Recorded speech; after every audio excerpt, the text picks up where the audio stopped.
নিদ্রা দিয়া। সাইদ, কি তুমি দিয়ার মেয়ে? নিদ্রা, হোম। বাবা সাইদ, তার মানে তুমি আমারই মেয়ে। তারপর কোলে তুলে নিয়ে কতগুলা যে কিস করলাম। এরপর নিদ্রাকে নিয়ে বড় একটা হোটেলে নিয়ে গেলাম। সাইদ, মামুনি তুমি কি খাবে? নিদ্রা, বাবা আমি স্যান্ডউইচ খাবো। এরপর একটা স্যান্ডউইচ অর্ডার করলাম। নিদ্রা, বাবা আমাকে খাইয়ে দাও। তারপর নিদ্রাকে কোলে নিয়ে খাইয়ে দিলাম। তারপর অনেকগুলো চকলেট কিনে দিলাম। একটা বড় টেডি বিয়ার কিনে দিলাম। সবশেষে বাসায় দিয়ে আসলাম। নিদ্রা, বাবা তুমি ভিতরে যাবা না? সাইদ, না মামুনি, আমি এই বাসায় গেলে তোমার মা খুব বকবে তোমায়। নিদ্রা, বাবা কাল তুমি আসবা না? সাইদ, আসবো মামুনি, যখন তোমার স্কুল ছুটি হবে তখন। নিদ্রা, বাই বাবা বলে ভিতরে চলে আসলাম। অমনি মা, মা, আরে আমার লক্ষ্মী আজ এত তাড়াতাড়ি স্কুল থেকে চলে আসলা যে? নিদ্রা, মা আমি বাবার সাথে এসেছি। এই দেখো বাবা।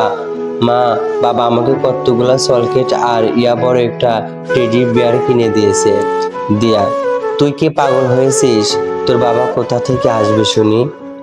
যদি তোর বাবা হতো তাহলে ভিতরে আসতো। নিদ্রা, মা তোমার জন্যই বাবা ভিতরে আসেনি। বাবা আসলেও তুমি আমায় বকবে বলে। দিয়া, এই মেয়েটা পাগল করে দিবে। যাও উপরে গিয়ে ফ্রেশ হয়ে আসো। নিদ্রা, মা তুমি খুব পচা, আমি বাবাকে বলে দেব, বাবা তোমাকে খুব বকবে। সারাদিন অমনি কেটে গেল। রাতে নিদ্রা, মা তুমি প্রতিদিনের কানের কাছে এত কেঁদো না তো, আমাকে আজ একটু ঘুমাতে দাও, না হলে কাল উঠতে দেরি হলে বাবার সাথে দেখা হবে না বলে ঘুমিয়ে পড়লাম। দিয়া, সত্যি কি উনি ফিরে এসেছেন?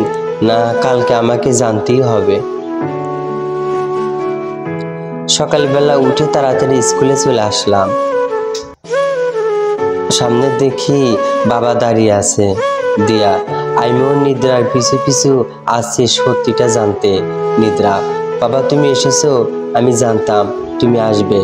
দিয়া, নিজের চোখকে বিশ্বাস করতে পারছি না, উনি এসেছেন কি ভালোবাসা বাবা আর মেয়ের মাঝে।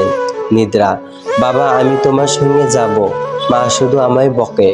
সাইদ, মামুনি আমি তোমায় নিয়ে যাব পরে, এখন আসি, তুমি ক্লাস করো, ছুটির সময় আসবো। নিদ্রা, ওকে বাবা বাই। সাইদ, বাই মামু মামুনি। দিয়া, আর দেরি করলে চলবে না, আমার মনের কথা বললেই দিতে হবে। বিকালবেলা সাইদ, নিদ্রার স্কুলের সামনে দাঁড়িয়ে আছি, ঠিক তখনই পিছন থেকে কেউ জড়িয়ে ধরলো। সাইদ, মামুনি চলে এসেছো? পিছনে তাকাতেই ভয় পেয়ে গেলাম। এ তো দিয়া। সাইদ, তুমি এখানে? দিয়া, সাইদ, মেয়েটা আগের থেকে অনেকটা শুকিয়ে গেছে মনে হয়, ঠিক মতো খাওয়া দাওয়া করো না, যা অবস্থা শরীরে। দিয়া, আমাকে কি ক্ষমা করা যায়? সাইদ, দিয়া, আমি সত্যি খুব বুঝতে পারিনি, আপনি এভাবে রিকোয়েস্ট করবেন, আমি আমার ভুল বুঝতে পেরেছি। সাইদ, ও দিয়া, আমাকে কি বউ হিসাবে মেনে নেওয়া যায়? সাইদ, আমার মতো বেহায়া লোকের সাথে তো কথা বলাও পাপ। দিয়া, নিশ্চুপ। সাইদ, আমি আর আগের কথাগুলা মনে করতে চাই না, শুধুমাত্র আমি আমার মেয়েকে চাই। দিয়া, তখনই ওনার পা ধরে, আমি তো মেনে নিছি, আমি ভুল করেছি, প্লিজ আমায় মাফ করে দিন। সাইদ, ক্ষমা করার আমি কে? দিয়া, আমার স্বামী। সাইদ, দিয়া, আমাকে আর এভাবে কষ্ট দিবেন না, না হলে আমি মরেই যাব। সাইদ, মরা কথাটা শুনে বুকটা ধুরফর করে উঠল, জানি না কেন। দিয়া, যদি না মনে নেন তাহলে এখনই ট্রেকের নিচে জীবনটা দিয়ে দেব। সাইদ, দিয়া, যখনই সামনে যাচ্ছিলাম তখনই সাইদ পিছন থেকে হাত ধরে এক জোরে আমার বুকে নিয়ে আসলাম।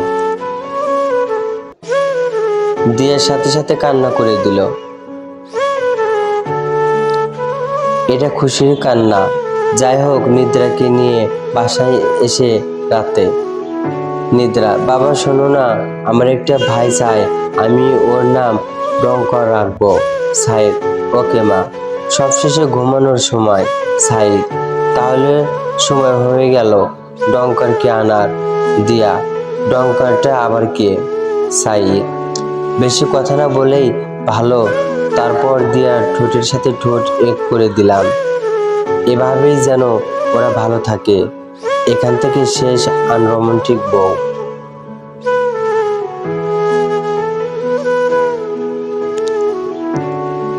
সমাপ্ত।